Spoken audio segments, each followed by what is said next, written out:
Shalom, friends. I'd like to center my own remarks on a single text that speaks to what I see as this moment in the story of our congregation, to so much of what Heidi lifted up as the chapters, the elements within this chapter that we've been living. And also this chapter of the Jewish community in which we find ourselves, two words that we find in Genesis 1, pru or vu, be fruitful and grow.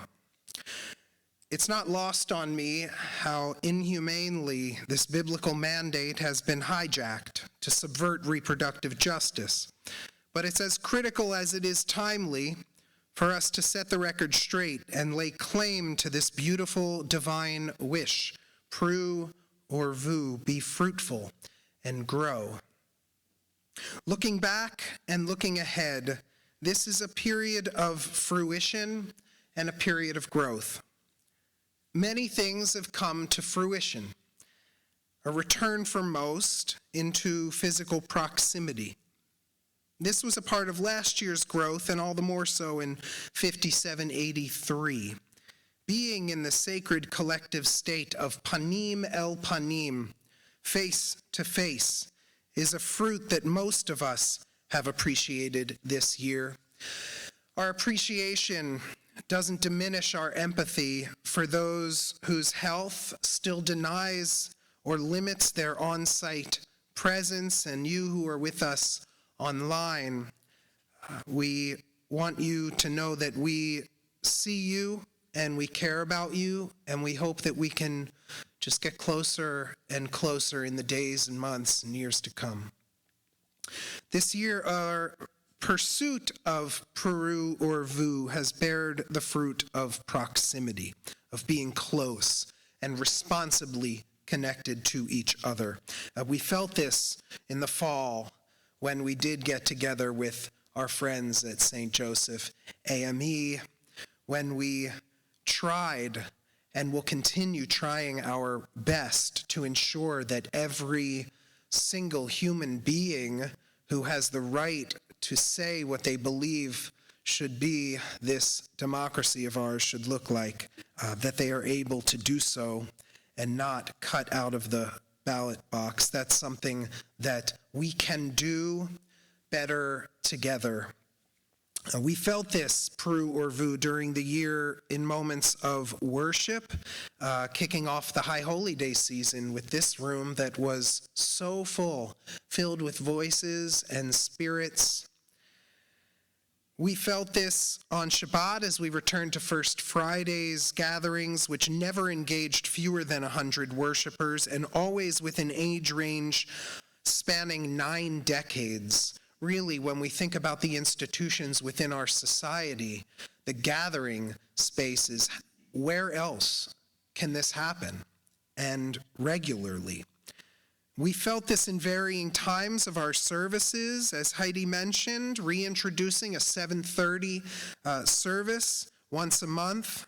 We returned to our community Shabbatot on Saturday morning, and next year we'll be doubling the number of those gatherings to do so in most months.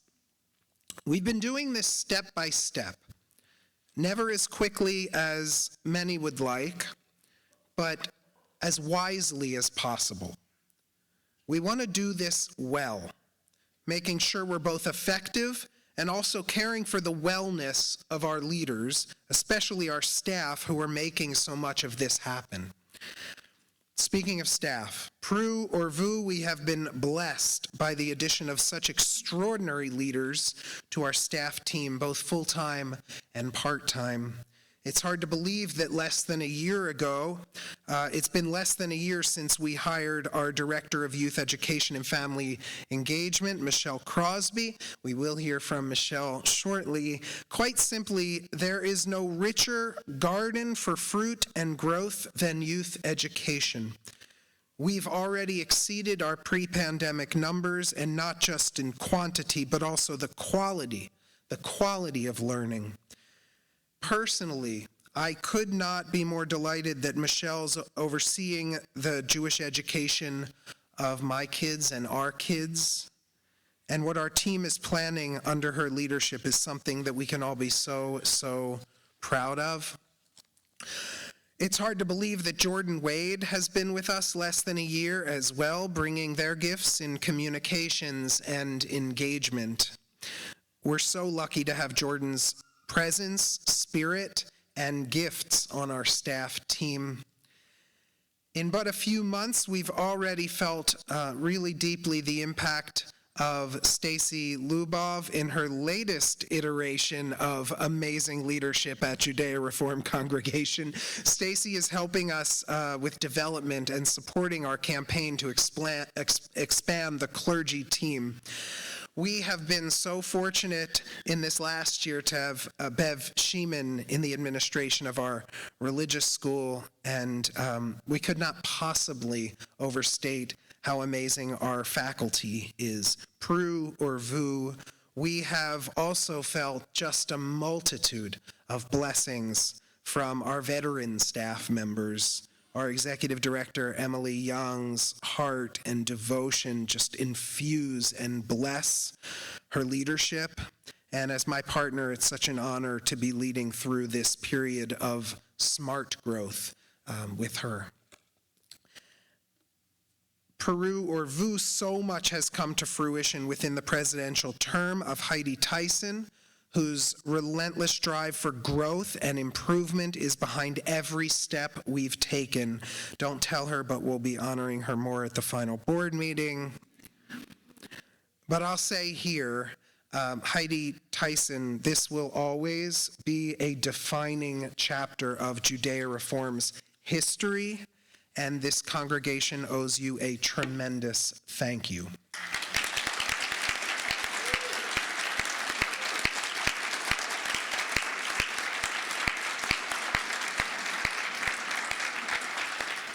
And the same goes to all our lay leaders, our board, our committees, our chairs, individuals who are not necessarily on committees but have just stepped up in moments, formally and informally, to lead and to make sure that this place is every bit as genuine and loving and caring as we know it can be and strive for it to be.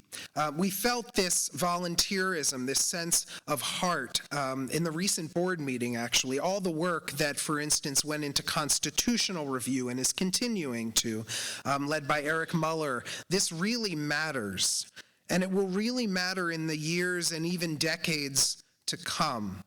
All the work involved in the transition and growth of this campus, making sure that the agreements that really help this place be a holy ecosystem, that those agreements are fruit-bearing. And while I could touch on countless other mitzvot, I do want to lift up and celebrate one particular fruit, and that is the fruit of the ethics code that the Board of Trustees just adopted. And many of the fruit of our labor can be enjoyed immediately. And because of the immediacy of their fruition, those who water the tree get immediate thanks. When it comes to an ethics statement, this is different. The fruits of this labor present down the road so often, and gratitude is so often overshadowed by the difficulty or pain or work involved in whatever circumstances might arise. And to that team, led by Ziva Rainey, we offer our gratitude, Modim Anachnu Lachem, thank you. Thank you for helping this community define and hold each other accountable to our own Jewish values.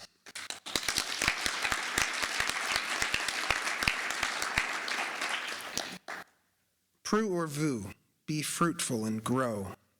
This is not only about the past year, but about the year and years to come. We're growing this campus in partnership with Jewish for Good. We will feel this growth together. We'll feel it together, for instance, when we sit and sing and celebrate in our outdoor amphitheater a fruit of pure generosity from the Premingers.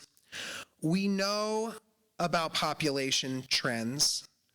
We expect around 1,000 more Jewish families in this area in the decade to come. We have always seen it as our job to be a force of Jewish welcome, of authentic friendship.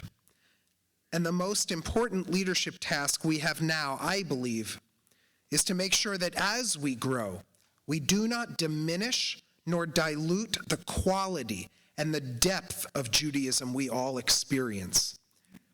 That's why we are recommitting ourselves to have the clergy team that every other congregation our size has. Everyone who walks through synagogue doors should expect a rabbi in their lives. And just as our leaders in generations and years past stepped up to make this happen, the call of this moment is to pick up that mantle once again. Fruitfulness and growth have to be about real relationships, rooted in the soil of our tradition, grown with our tree of life that is Torah, and felt within the hearts of each and every one who calls this place home. Eloheinu ve'Elohei avotenu v'imotenu, our God and God of our ancestors. On this day when we express such deep gratitude for the blessings in our midst, we ask for your blessing as we move forward. May our community grow in the mission of improving lives through the richness of Judaism. May our community be a model for embrace as we pursue the mitzvah of welcoming. May we honor our past with a commitment to the present, and may the mitzvot peru orvu of fruitfulness and growth become blessings for years and years to come. Amen.